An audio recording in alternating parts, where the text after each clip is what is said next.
Abbas റളിയല്ലാഹു അൻഹു അവരുടെ വീട്ടിന്റെ മുകളിൽ നിന്ന് വെള്ളം ഒഴുകി വരുന്നതിന് വേണ്ടി അദ്ദേഹം ഒരു പാത്തി വെച്ചിട്ടുണ്ട്. ആ പാത്തിയിൽ നിന്നുള്ള വെള്ളം മസ്ജിദ് നബവിയുടെ നേരെ മുമ്പിലാണ് വീഴുന്നത്. അവിടെ വീണിട്ട് ചെളിയും വെള്ളവും പള്ളിയുടെ ഉള്ളിലേക്ക് ഇങ്ങനെ തെറിച്ചുകൊണ്ടിരിക്കുന്നു, പള്ളിയുടെ ചുമരിലേക്കും തെറിച്ചുകൊണ്ടിരിക്കുന്നു. പള്ളി പൊതുവെ നമ്മളിന്ന് കാണുന്നത് പോലെ ശക്തമായ ചുമരുകൾ കൊണ്ട് നിർമ്മിതമല്ല, ഈത്തപ്പനയുടെ ഓലകൾ കൊണ്ടുള്ള ചുമരാണ്. അതിന്റെ ഉള്ളിലാണെങ്കിൽ ഫ്ലോറിങ്ങുകൾ ഒന്നും നടന്നിട്ടുമില്ല. ഉസ്മാൻ ബിൻ അഫ്ഫാന്റെ കാലത്താണ് ചെളി മാറ്റിയിട്ട് ചരൽ വിരിച്ചതെന്നാണ് ചരിത്രം പറയുന്നത്. ചരൽ വിരിച്ചല്ല, മൊസൈക്ക് ഇട്ടതെന്നല്ല, കാർപ്പറ്റ് വിരിച്ചതെന്നല്ല. ഉമർ ബിൻ ഖത്താബ് റളിയല്ലാഹു അൻഹു അവരുടെ കാലത്തും ചെളിമണ്ണിലാണ് അവർ സുജൂദും റുക്കൂഉം ഒക്കെ ചെയ്തിരുന്നത്. ഏതായിരുന്നാലും അബ്ബാസ് എന്നവരുടെ വീട്ടിന്റെ പാത്തിയിൽ നിന്നും മുതിർന്നു വീഴുന്ന വെള്ളം ചെളിമയമായ നിലയിൽ തെറിച്ചുകൊണ്ട് പള്ളിയിലേക്ക് വീഴുന്നു എന്ന് കണ്ടതുകൊണ്ട് ഭരണാധികാരിയാണ്, വേണമെങ്കിൽ പള്ളിയുടെ പ്രസിഡന്റ് എന്നോ മുത്തവല്ലിയെന്നോ ഒക്കെ പറയാം, നാട് ഭരിക്കുന്ന ആളാണല്ലോ, അദ്ദേഹത്തിന് അധികാരമുണ്ട്, ആജ്ഞാശക്തിയുണ്ട്. അബ്ബാസ് എന്നവരെ വിളിച്ചിട്ട് പറഞ്ഞു, നീ ആ പാത്തി എടുത്ത് മാറ്റണം കേട്ടോ, ആ പാത്തി അവിടെ നിന്ന് മാറ്റണം. അബ്ബാസ് റളിയല്ലാഹു അൻഹു അവർ ചോദിച്ചു, പാത്തി എടുത്ത് മാറ്റണമെന്ന് പറയാൻ നിങ്ങൾക്ക് എന്താ അവകാശം? പാത്തി വെച്ചത് നിങ്ങളുടെ വർക്കാൻ, എന്റെ വർക്കല്ലേ, എന്റെ വീട്ടിലല്ലേ ഞാൻ വെച്ചിരിക്കുന്നത്. അതെ, അതിന്റെ വെള്ളം വീണ് പള്ളിക്ക് മോശമുണ്ടോ എന്നുള്ളത് തൽക്കാലം ഞാൻ നോക്കേണ്ട കാര്യമില്ല. ആ വെച്ചിരിക്കുന്നത് എന്റെ വീട്ടിലാണ്, അതിൽ നിന്ന് വെള്ളം വീഴുന്നതും എന്റെ സ്ഥലത്താണ്, നിങ്ങളുടെ സ്ഥലത്തല്ല, പള്ളിയുടെ സ്ഥലത്തല്ല. എന്റെ വീട്ടിൽ ഞാൻ വെച്ചിരിക്കുന്ന പാത്തി, അതിൽ നിന്നും വെള്ളം വീഴുന്നത് എന്റെ സ്ഥലത്ത്. അവിടുന്ന് തെറിച്ചു വീഴുന്നതിന് നിങ്ങൾ എന്തെങ്കിലും പ്രതിവിധി ചെയ്തോണം, ഞാൻ ഉത്തരവാദിയല്ല, എടുത്തു മാറ്റാൻ ഞാൻ തയ്യാറില്ല. ആരോടാ പറയുന്നത്? അന്നത്തെ ഭരണാധികാരിയോടാണ്. മുസ്ലിമീങ്ങളായ ആളുകളുടെ അന്നത്തെ മനസ്സ്. ഇന്നത്തെ ഏതെങ്കിലും ഭരണാധികാരിയോട് പോയിട്ട് ഒരു ലോക്കൽ പോലീസിനോട് ഒരു വാക്ക് പറഞ്ഞാൽ എന്തായിരിക്കും അവന്റെ അവസ്ഥ? പ്രിയമുള്ളവരെ, മഹാനായ ഉമർ ഇബ്നുൽ ഖത്താബ് റളിയല്ലാഹു അൻഹു അവർ അബ്ബാസ് എന്നവരോട് അനുനയിപ്പിക്കാൻ ശ്രമിച്ചു, പറഞ്ഞു മനസ്സിലാക്കി കൊടുക്കാൻ ശ്രമിച്ചു. മാറ്റമില്ല, ഒരു മാറ്റവും ഇല്ല. അവസാനം അദ്ദേഹം പറഞ്ഞു, ഒരു കാര്യം ചെയ്യാം, നമുക്ക് ജീവിച്ചിരിക്കുന്ന നല്ല പണ്ഡിതന്മാരുടെ അടുക്കൽ ഫത്വ ചോദിക്കാൻ വേണ്ടി പോകാം, മസല ചോദിക്കാൻ വേണ്ടി പോകാം, വാ, അത് ശരിയാ, വേണമെങ്കിൽ ഫത്വ ചോദിക്കാൻ വേണ്ടി വരാം. അങ്ങനെ രണ്ടുപേരും ഉബയ്യ് ഇബ്നു കഅബ് റളിയല്ലാഹു അൻഹു അവരെ സന്ദർശിക്കാൻ വേണ്ടി പോയി. അന്ന് റസൂൽ സല്ലല്ലാഹു അലൈഹി വസല്ലമ തങ്ങളുടെ സഹാബാക്കളിൽ നല്ല ഖാരി ആയി അറിയപ്പെട്ടിരുന്ന, തറാവീഹ് നമസ്കാരത്തിന് ഇമാമായി ഉമർ ഇബ്നുൽ ഖത്താബ് എന്ന് നിശ്ചയിച്ചിരുന്ന അന്ന് ജീവിച്ചിരിക്കുന്ന വലിയ പണ്ഡിതനാണ് ഉബയ്യ് ഇബ്നു കഅബ് റളിയല്ലാഹു അൻഹു അവർ. അദ്ദേഹത്തിന്റെ അടുക്കലേക്ക് സംശയം ചോദിക്കാൻ വേണ്ടി പോയി, മസലയിൽ ഫത്വ ചോദിക്കാൻ വേണ്ടി. രണ്ടുപേരും കയറിയിരുന്ന് വാദിയും പ്രതിയും അവരുടെ രണ്ട് വാദങ്ങളും നിരത്തി. ഉബയ്യ് ഇബ്നു കഅബ് റളിയല്ലാഹു അൻഹു അവർ ഇതൊക്കെ ശ്രദ്ധിച്ച് കേട്ടിട്ട് പറഞ്ഞു, നിങ്ങളുടെ ഈ സംഭവത്തെക്കുറിച്ച് കേട്ടപ്പോൾ എനിക്ക് ഒരു ഹദീസാണ് ഓർമ്മ വരുന്നത്. നബി സല്ലല്ലാഹു അലൈഹി വസല്ലമ തങ്ങൾ പഴയകാല പ്രവാചകന്മാരെ കുറിച്ച് നമുക്ക് പറഞ്ഞു തന്നപ്പോൾ ദാവൂദ് അലൈഹിസ്സലാമയുടെ ഒരു സംഭവം പറഞ്ഞതായി എനിക്ക് ഓർമ്മ വരുന്നു. ഇതൊക്കെ നമ്മൾ ശ്രദ്ധിച്ച് കേൾക്കേണ്ട സംഗതിയാണ്. ഒരു ഭരണാധികാരിയാണ് നാട്ടിലെ സാധാരണ മുസ്ലിയാരുടെ അടുക്കൽ ഫത്വ ചോദിക്കാൻ വേണ്ടി പോകുന്നത്. എന്തിനു വേണ്ടിയാണ്? ആ ഭരണാധികാരിക്ക് എന്തെങ്കിലും ഗുണം കിട്ടാൻ വേണ്ടിയല്ല, പിന്നെയോ പള്ളിക്ക് ഉപകാരം ഉണ്ടാകാത്ത, പള്ളിക്ക് ഉപദ്രവം ഉണ്ടാകുന്ന നിലയിൽ വന്ന ഒരു ചെറിയ കാര്യം നീക്കം ചെയ്യാൻ വേണ്ടി ഒരു മുസ്ലിയാരുടെ അടുക്കൽ ഫത്വ ചോദിക്കാൻ വേണ്ടി പോകുക. മുസ്ലിമീങ്ങളുടെ ആ രാജ്യം എത്ര സുന്ദരമായ രാജ്യമാണ്, ആ ഭരണം എത്ര സുന്ദരമായ ഭരണമാണ്, ആ സഹകരണവും സ്നേഹവും എത്ര സുസ്ഥിരമായ സഹകരണ സ്നേഹങ്ങളാണ്. അല്ലാഹു അക്ബർ. ആ നല്ല കാലത്തെ പ്രതീക്ഷിച്ചുകൊണ്ടല്ലേ നമ്മുടെ രാഷ്ട്രപിതാവ് പറഞ്ഞത്, ഇന്ത്യ രാജ്യം അല്പമെങ്കിലും നന്നാവണമെങ്കിൽ ഉമറിനെ പോലത്തെ ഒരു ഭരണം ഇവിടെ വരണമെന്ന്. വെറുതെ പറഞ്ഞതാ അല്ല. അല്ലാഹു സുബ്ഹാനഹു വ തആല മഹാന്മാർക്ക് നല്ല പ്രതിഫലം നൽകുമാറാകട്ടെ. ഉബയ്യ് ഇബ്നു കഅബ് റളിയല്ലാഹു അൻഹു അവர்கள் ഈ വന്ന രണ്ടുപേരോടും പറഞ്ഞു, ദാവൂദ് അലൈഹിസ്സലാമിന്റെ ആ സംഭവമാണ് എനിക്ക് ഓർമ്മ വരുന്നത്. തങ്ങൾ പറഞ്ഞു, ദാവൂദ് അലൈഹിസ്സലാം യാത്രാമധ്യേ ഒരു സ്ഥലത്തെത്തി. ആ സ്ഥലത്ത് നല്ല ആകർഷണീയമായ, പ്രകൃതി രമണീയമായ ആ സ്ഥലം അദ്ദേഹത്തിന് ഇഷ്ടപ്പെട്ടു. അദ്ദേഹം വിചാരിച്ചു, ഇവിടെ നല്ലൊരു റെസിഡൻഷ്യൽ ഏരിയ ആക്കാം, ഇവിടെ ഒരു നല്ലൊരു പള്ളി പണിയാം. അങ്ങനെയാണല്ലോ ഇപ്പം ഏതെങ്കിലും ഒരു സ്ഥലത്ത് ആർക്കും വേണ്ടാത്ത സ്ഥലം ചെറിയ പൈസയ്ക്ക് വിലക്ക് വാങ്ങിയിട്ട് അതിന്റെ നടുക്കൊരു പള്ളി ഉണ്ടാക്കുക. പടച്ചവന് വേണ്ടിയല്ല പള്ളി, റിയൽ എസ്റ്റേറ്റിനും കൊഴുപ്പ് കിട്ടാൻ വേണ്ടിയിട്ടാണ് പള്ളി ഉണ്ടാക്കുന്നത്. അങ്ങനത്തെ കുറെ പള്ളി നമ്മുടെ നാട്ടിൽ ഉണ്ടാവുന്നു. പോട്ടെ, ഏതെങ്കിലും കെറോഫിൽ പള്ളി ഉണ്ടായിക്കോട്ടെ, ആളുകൾ നിസ്കരിച്ചോട്ടെ. പള്ളി ഉണ്ടായാൽ, മദ്രസ ഉണ്ടായാൽ ആ സ്ഥലത്തിന് വില വർദ്ധിക്കും, അവിടെ മുസ്ലിമീങ്ങൾ തിങ്ങിപ്പാർക്കും. അതൊരു പ്രതീക്ഷയാണ്. ഏതായിരുന്നാലും ദാവൂദ് അലൈഹി സ്വലാത്തു വസ്സലാമയ്ക്ക് റിയൽ എസ്റ്റേറ്റിന്റെ പ്രശ്നമൊന്നും ഇല്ലാത്തത് കൊണ്ട് അദ്ദേഹം അള്ളാഹ്ക്ക് വേണ്ടി ഒരു പള്ളി എടുക്കാൻ തീരുമാനിച്ചു. പള്ളിയെടുക്കാൻ നല്ല സ്ഥലമായതുകൊണ്ട് അതിന്റെ ഓണറെ വിളിച്ചു വരുത്തിയിട്ട് പറഞ്ഞു, ഈ സ്ഥലം എനിക്ക് വേണം. ദാവൂദ് നബിയാണ്, അതോടൊപ്പം ആ രാജ്യത്തിന്റെ ഭരണാധികാരിയുമാണ്. രാജാവായ നബിയാണ് ദാവൂദ് അലൈഹിസ്സലാം. രാജാവ് പറഞ്ഞാൽ പിന്നെ എതിര് പറയാൻ കഴിയില്ല. പക്ഷെ ആ ഉടമ പറഞ്ഞു, ഇല്ല, നിങ്ങൾ ആവശ്യപ്പെടുന്ന ഈ സ്ഥലം തരാൻ പറ്റില്ല, കാരണം അതെനിക്ക് അത്ര ഇഷ്ടപ്പെട്ട ഒരു സ്ഥലമാണ്. ഇത്രയും ഇഷ്ടപ്പെട്ട സ്ഥലം ഞാൻ തൽക്കാലം തരാൻ പറ്റില്ല. അദ്ദേഹം പറഞ്ഞു, ഞാൻ എനിക്ക് വേണ്ടിയല്ല ചോദിക്കുന്നത്, പള്ളിക്ക് വേണ്ടിയാണ്. നിങ്ങൾ പള്ളിക്ക് വേണ്ടിയായാലും എന്തിനു വേണ്ടിയായാലും തരാൻ ഞാൻ ഇഷ്ടപ്പെടുന്നില്ല എന്ന് പറഞ്ഞാൽ അങ്ങനെ ഒഴിയാൻ പറ്റില്ല. അക്വസേഷന് വേണ്ടിയിട്ട്, അക്വയർ ചെയ്യാൻ വേണ്ടിയിട്ട് ഓർഡർ പാസ്സാക്കി. രാജാവാണല്ലോ. ഓർഡർ പാസ്സാക്കിയതിനു ശേഷം മഹാനായ ദാവൂദ് അലൈഹി സ്വലാത്തു വസ്സലാമയുടെ സന്നിധിയിൽ ജിബ്രീൽ അലൈഹി സ്വലാത്തു വസ്സലാം വന്നുകൊണ്ട് ഇങ്ങനെ വഹി അറിയിച്ചു, ദാവൂദ്, ഉടമയ്ക്ക് ഇഷ്ടമല്ലാത്ത ഒരു സ്ഥലം പിടിച്ചു പറിച്ച് വാങ്ങിയിട്ട് അതിൽ എനിക്ക് വീട് വെച്ചാൽ ഞാൻ എങ്ങനെ ഇഷ്ടപ്പെടാനാണ്? ശ്രദ്ധിക്കുന്നുണ്ടോ? ഉടമയ്ക്ക് ഇഷ്ടമല്ലാത്ത ഒരു സ്ഥലം അവനിൽ നിന്നും പിടിച്ചു പറിച്ച് വാങ്ങിയിട്ട് എനിക്ക് വേണ്ടി വീട് വെച്ചാൽ എങ്ങനെ നന്നാകാനാണ്? നമ്മൾ തമ്മിൽ ഒരുപാട് സ്വത്ത് തർക്കങ്ങളുണ്ട് നമ്മുടെ സമുദായത്തിൽ. അമാനത്തിന്റെ ഒരുപാട് വീഴ്ചകളുണ്ട്, കൊടുക്കൽ വാങ്ങലുകളിൽ ഒരുപാട് പ്രശ്നങ്ങളുണ്ട്, അതുപോലെ സാമ്പത്തിക രംഗത്ത് ഒരുപാട് വീഴ്ചകളുണ്ട്. ഈ വീഴ്ചകളൊക്കെ ഉള്ളതിനോടുകൂടി നമ്മൾ നല്ലവരാണെന്ന് നടിച്ചുകൊണ്ട് നിസ്കാരവും നോമ്പും സക്കാത്തും സദഖയും ഒക്കെ ചെയ്തുകൊണ്ട് കഴിഞ്ഞുകൂടുകയാണ്. അത്തരക്കാരായ ആളുകൾ വളരെ ശ്രദ്ധയോടുകൂടി മനസ്സിരുത്തേണ്ട ചില വിഷയങ്ങളാണിത്. നമ്മൾ ആരാന്റെ ഹക്കുകളൊക്കെ അപഹരിച്ചെടുത്തിട്ട് അതിൽ നിന്നൊരംശം അള്ളാഹ്ക്ക് കൊടുത്താലോ യതീംഖാനയ്ക്ക് കൊടുത്താലോ അല്ലെങ്കിൽ മുസ്ലിയാർക്ക് കൊടുത്താലോ പള്ളിക്ക് കൊടുത്താലോ മദ്രസയ്ക്ക് കൊടുത്താലോ ഒന്നും നമ്മുടെ പ്രശ്നം തീരൂല. അമാനത്ത് പോലെയുള്ള അള്ളാഹു നമ്മളോട് കാര്യഗൗരവത്തോടുകൂടി പറഞ്ഞിട്ടുള്ള വിഷയങ്ങളിൽ നമ്മൾ വരുത്തിയിട്ടുള്ള വീഴ്ചകൾ അത് പൂർത്തീകരിക്കുന്നതിന് നമ്മുടെ സൽക്കർമ്മങ്ങളൊന്നും മതിയാവുകയില്ല. കടം കൊടുക്കാനുള്ളവനോട് കിട്ടും പോലെ വാങ്ങിയോന്ന് പറഞ്ഞിട്ട് തണ്ടളക്കുകയും എന്നിട്ട് 1000 റക്അത്തിന് കൈകെട്ടുകയും ചെയ്താൽ അള്ളാഹുവിന്റെ മുമ്പിൽ നമ്മൾ സ്വീകരിക്കപ്പെടുകയില്ല. അള്ളാഹു സുബ്ഹാനഹു വ തആല അവന്റെ നിയമം ഈ നിലയിലാണ് നമുക്ക് പഠിപ്പിച്ചു തരുന്നത്. ദാവൂദ് നബി അലൈഹി സ്വലാത്തു വസ്സലാമിനോട് അള്ളാഹു ചോദിച്ചതെന്താ? ആരാന്റെ ഇഷ്ടമില്ലാത്ത ആ സ്ഥലം പിടിച്ചു പറിച്ചിട്ട് അവിടെ എനിക്ക് വീട് വെച്ചാൽ ഞാൻ എങ്ങനെ ഇത് ഇഷ്ടപ്പെടാനാണ്? എനിക്കിഷ്ടമല്ലത്.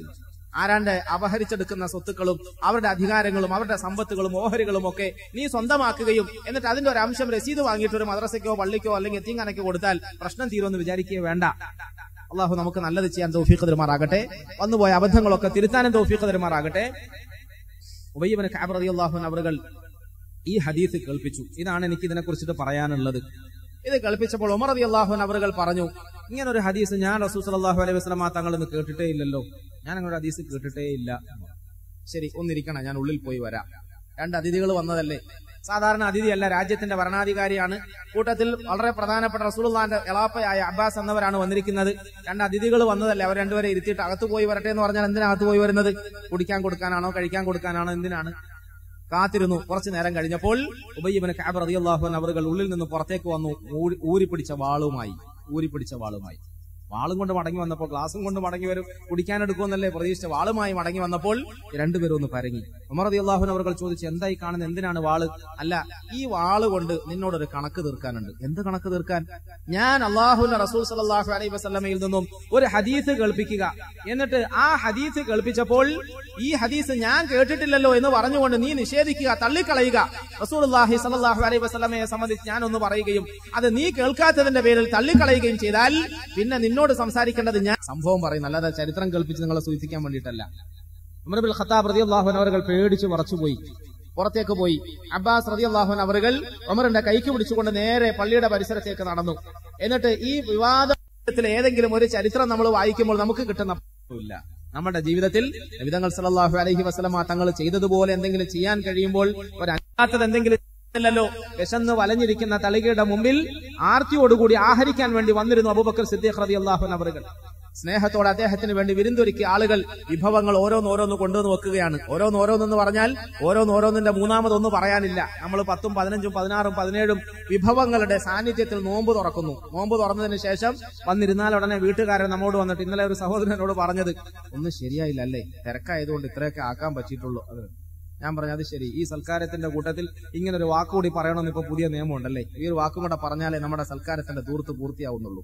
10, 15, 16 വിഭവങ്ങൾ ഉണ്ടാക്കി തിന്നാൻ കഴിയാത്ത കൊളസ്ട്രോളും രോഗങ്ങളും ഉള്ള നമ്മളെ കൊണ്ട് കുത്തി നിറച്ചിട്ട് നിവൃത്തിയില്ലാതെ ഞാനിങ്ങനെ ചരിഞ്ഞും മലന്നും കിടക്കുകയാണ്. ഈ സമയത്ത് നമ്മളോട് ചോദിക്കുന്നത് ഒന്നും ആക്കാൻ കഴിഞ്ഞില്ല, ഒന്നും തൃപ്തിയായില്ലല്ലേ, തിരക്കായതുകൊണ്ടാണ്, ആളില്ലാത്തത് കൊണ്ടാണ്. ഈ ഒരു വാക്കുകൂടെ പറഞ്ഞിട്ട് നമ്മുടെ സൽക്കാരത്തിന്റെ കൊഴുപ്പ് വർദ്ധിപ്പിക്കാൻ, നമ്മുടെ ഹുങ്ക് വർദ്ധിപ്പിക്കാൻ, അല്ലെങ്കിൽ നമ്മുടെ പൊങ്ങച്ചത്തെ വർദ്ധിപ്പിക്കാൻ സമുദായം ശീലിച്ചുകൊണ്ടിരിക്കുകയാണ്. അങ്ങനെ നമ്മൾ വിചാരിക്കേണ്ട, വിഭവങ്ങൾ ഒന്നിനു പുറകെ ഒന്നെന്നൊക്കെ ഞാൻ പ്രസംഗിക്കുമ്പോൾ അങ്ങനെ ഒരുപാട് വിഭവങ്ങളൊന്നുമില്ല. അബൂബക്കർ സിദ്ദീഖ് റളിയല്ലാഹു അൻഹു അവരുടെ തളികയുടെ മുമ്പിൽ കൊണ്ടുവച്ചത് 2 തരം കറികളാണ്. 2 തരം കറികൾ. ഒരു കോഴി കൊണ്ട് കുറെ വിഭവങ്ങൾ ഉണ്ടാക്കുക, അല്ലെങ്കിൽ ഒരു ഇറച്ചി കൊണ്ട് കുറെ വിഭവങ്ങൾ ഉണ്ടാക്കുക, ആ ഇറച്ചി തന്നെ പല കടികളുടെ രൂപമാക്കുക, ഇതൊക്കെ തിന്നിട്ടും മതിയായില്ല എന്ന് പറയുക. ഇതല്ല, നിറഞ്ഞൊഴുകാൻ തുടങ്ങി. ഇല്ല, ഞാനിത് കഴിക്കില്ല. എന്താ കഴിക്കാത്തത്? എരിവ് പറ്റാത്തത് കൊണ്ടാണോ? പുളി പറ്റാത്തല്ലെന്ന് പറഞ്ഞ അല ഹയ്യി ജംബിൻ കാന ഫില്ലാഹി മസ്റഇ, അള്ളാഹ്ക്ക് വേണ്ടി ഞാനിതാ എന്റെ ശരീരത്തെ ഹനിക്കാൻ തയ്യാറായിരിക്കുന്നു എന്ന് പറഞ്ഞ ആ മഹത്തുക്കളോടൊപ്പം നമുക്ക് എങ്ങനെയാണ് ഹൗദുൽ കൗസറിന്റെ മുമ്പിൽ ക്യൂ നിൽക്കാൻ കഴിയുക? എങ്ങനെയാണ് നമുക്ക് സ്വർഗ്ഗത്തിൽ നമ്മുടെ റസൂൽ സല്ലല്ലാഹു അലൈഹി വസല്ലമ തങ്ങളുടെ മുറാഫഖത്ത് പ്രതീക്ഷിക്കാൻ കഴിയുക? അല്ലാഹുമ്മ അഅതിഖ്നി മിനൻ നാർ വഅദ്ഖിൽനൽ ജന്നത മഅൽ അബ്റാർ എന്ന് ദുആ ചെയ്യുന്ന നമ്മൾ ആത്മാർത്ഥമായി ഒന്ന് ആലോചിക്കണം. നമ്മൾ എങ്ങോട്ടാണ് സഞ്ചരിക്കുന്നത്? ആരുടെ പുറകിലാണ് നമ്മൾ നടക്കുന്നത്? നമ്മൾ നമ്മുടെ വേഷവും രൂപവും കോലവും വിദ്യാഭ്യാസവും നമ്മുടെ കുടുംബവും നമ്മുടെ കച്ചവടവും നമ്മുടെ സാമൂഹിക ബന്ധങ്ങളും ഒക്കെ സുന്നത്തിന്റെ അടിപ്പടയിൽ തന്നെ ആക്കി തീർക്കണം. അല്ലാഹു തആല എനിക്ക് നിങ്ങൾക്കും അതിന് തൗഫീഖ് തരുമാറാകട്ടെ. നമ്മുടെ നോമ്പിനെയും പ്രത്യേകിച്ച് അതിന്റെ അവസാനത്തെ നാളുകളെയും അള്ളാഹു അതിനുവേണ്ടി കബൂലാക്കി തരുമാറാകട്ടെ. ഇനിയുള്ള രാവുകളും പകലുകളും ഒക്കെ അള്ളാഹു നമ്മുടെ ഹക്കിൽ ശരിയായ നിലയിൽ കബൂലിയത്തിന്റെ സിഫത്തോടുകൂടി എഴുതി ചേർക്കുമാറാകട്ടെ. ലൈലത്തുൽ ഖദറിന്റെ സൗഭാഗ്യത്തെ അള്ളാഹു നമുക്ക് നൽകി അനുഗ്രഹിക്കുമാറാകട്ടെ. ഈ നാളുകളിലും അനാവശ്യങ്ങളിൽ കുടുങ്ങിപ്പോകാതെ പടച്ചവൻ നമ്മളെ കാത്തുരക്ഷിക്കുമാറാകട്ടെ. ഗുണങ്ങളിൽ നിന്നും അള്ളാഹു നമ്മളെ കാത്തുരക്ഷിക്കുമാറാകട്ടെ. നമ്മളെയും നമ്മുടെ ഉപാധികളെയും അള്ളാഹുവിന്റെ അനുഗ്രഹത്തിൽ ചേർക്കുമാറാകട്ടെ. മരിച്ചുപോയ മുഴുവൻ ആളുകളെയും നമ്മളെയും അള്ളാഹു ജന്നാത്തുൽ ഫിർദൗസിൽ ഒരുമിച്ച് കൂട്ടുമാറാകട്ടെ. വആഖിറു ദഅവാനാ അൽഹംദുലില്ലാഹി റബ്ബിൽ ആലമീൻ. അൽഹംദുലില്ലാഹി റബ്ബിൽ ആലമീൻ. حمدا يوافي نعمه ويكافي مزيدا. ربنا لك الحمد كما ينبغي لجلال وجهك وعظيم سلطانك. سبحانك لا نحصي ثناء عليك أنت كما أثنيت على نفسك وترك الحمد كتاب الله. اللهم صل وسلم على رسولك سيدنا محمد وعلى آل سيدنا ونبينا مولانا محمد وبارك وسلم عليه. اللهم اجعل جمعنا هذا جمعا مرحوما وتفرقنا من بعده تفرقا معصوما. ولا تجعل فينا ولا منا شقيا ولا مطرودا ولا محروما. ولا تجعل فينا ولا منا شقيا ولا مطرودا ولا محروما. اللهم وفقنا لما تحبه وترضى واجعل آخرتنا خيرا منه خير ما سألك منه عبدك ونبيك محمد صلى الله عليه وسلم. ونعوذ بك من شر ما استعاذك منه عبدك ونبيك محمد صلى الله عليه وسلم. പടച്ചവനെ നീ ഞങ്ങൾക്ക് മാപ്പ് തരണേ അല്ലാ.